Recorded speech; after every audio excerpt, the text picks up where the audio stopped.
क्या आप ज़रूरत समझते हैं कि हमारे यूथ को, यंगस्टर्स को कैसे किताब दोस्ती बहाल करनी चाहिए?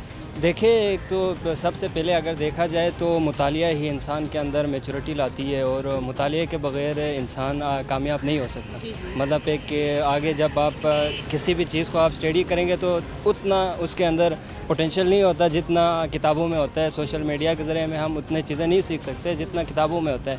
तो हमें अपने जो रूटीन है, ज़िंदगी है, उसमें ये आदत अपनानी चाहिए कि हम किताबों का मुतालिया करें, और कोई कम से कम ही टाइम क्यों ना करें, किताबों का मुतालिया बहुत ज़रूरी है।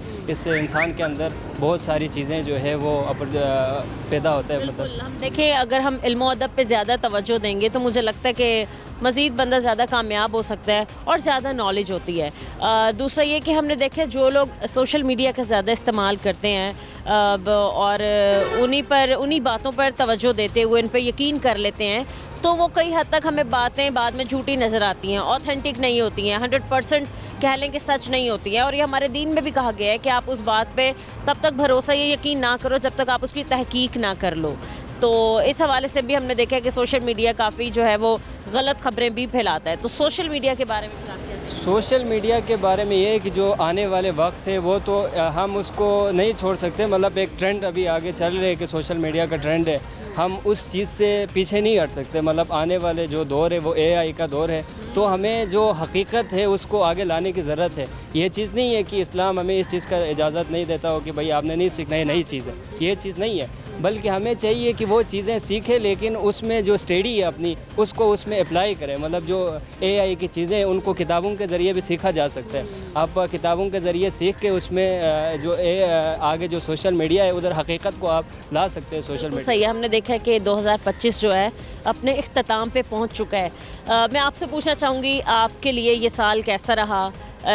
कौन कौन से चैलेंजेस का आपको सामना करना पड़ा तालीम के शोबे में? जी जी, तो 2025 से मैं तो यूनिवर्सिटी में हम जीबी से बिलोंग करते हैं, तो हम काफ़ी रिमोटेड एरिया से यहाँ पर आए।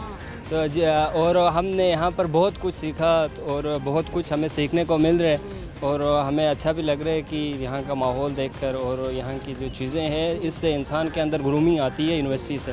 तो हमें जो लड़के हैं हम उनको यही सजेस्ट करेंगे कि वो यूनिवर्सिटी में आए और यहाँ है जो यूनिवर्सिटी में आकर वो आगे अपनी तालीम को जारी रखें और चीज़ों को सीखें, और जो है यही चीज़ें मैं तालीम को फ़रोग देना चाहिए। बिल्कुल। 2026 से आपकी क्या एक्सपेक्टेशंस हैं? अपने लिए क्या सोच रहे हैं? या कुछ लोग कहते हैं कि हमारी ये न्यू ईयर रेजोल्यूशंस हैं, तो आपकी क्या रेजोल्यूशन है? यही है कि 2026 अभी आया नहीं है, बस कुछ दिन में शुरू हो जाएंगे। तो फिर हमें 2026 के लिए एक प्रॉपर प्लान के साथ उसमें अपनी एंट्री करानी चाहिए, और 2026 आने से पहले आपके पास आपका जो गोल है, आपका जो विज़न है, मिशन है, उसको आपको पहले से ही वो तय करना चाहिए, ताकि वो जो 2026 है वो आपका इफ़ेक्टिव रहे। और पाकिस्तान के लिए आपको कैसा लगा कि 2025 रहा है? क्योंकि हमने काफ़ी चीज़ें जो मार्का हक अपने नाम किया, हमने देखा जंग हम जीत गए, इसके अलावा हमने देखा कि सऊदी अरेबिया का एयर डिफेंस सिस्टम हमें मिला। तो आपको क्या लगता है? नहीं, कहीं ना कहीं मैच में मैं समझती हूँ कि हम पीछे रहे हैं शायद, लेकिन अंडर 19 की जो हमारी टीम थी वो काफ़ी अच्छा खेली। आपको क्या लगता है कि कैसा रहा पाकिस्तान के लिए 2025 से एक तरीके से एक विजन से देखा जाए तो 2025 में हमने काफ़ी सारी चीज़ें जो हमारी पाक फ़ौज है उसने भी ये तो उन्होंने जो मार्के हक जीता है वो तो एक बहुत बड़ी हमें वो है कामयाबी की बात है कि हमने वो जीते। उसके अलावा हमें जो ज़्यादातर जो 2025 है उसमें हमारी जो एजुकेशन जो सिस्टम है उस पर ज़्यादा फोकस करने की ज़रूरत है।